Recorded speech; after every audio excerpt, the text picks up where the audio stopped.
In Finland, automobile racing is a really popular hobby, and a lot of people belong to amateur racing leagues.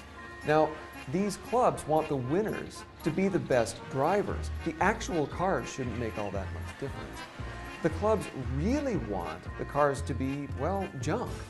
So they've come up with two very clever rules. First, if any driver goes to another driver and says, "I want to buy your car," then that driver has to sell. And second, no driver can sell for more than, say, $1,500. Now there's a really simple lesson here.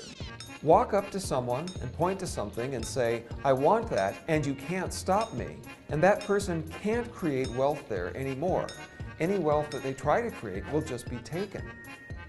Now, in Finland, this practice is just restricted to these racing leagues, and it's supposed to make the races more exciting.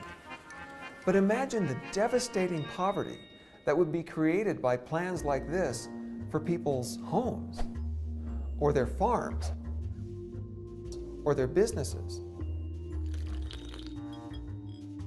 In Zimbabwe, for example, officials have made it so hard to get a business license that most small business owners operate without any legal proof that they actually own their business.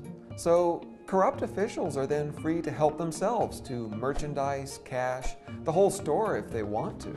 And really, there's nothing the owners can do to tell them no. These people can never create wealth in their businesses, and so they stay poor. Now, Zimbabwe didn't always work like that. But within just a few years, these sorts of practices have wiped out decades of rising wealth in Zimbabwe and made it today the poorest country on earth.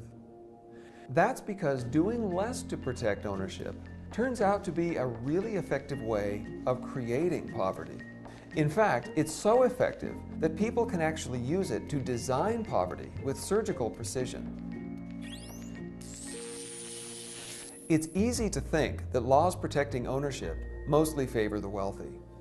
But the fact is that people who are already rich and powerful and politically connected can get a lot more favors when ownership is vulnerable.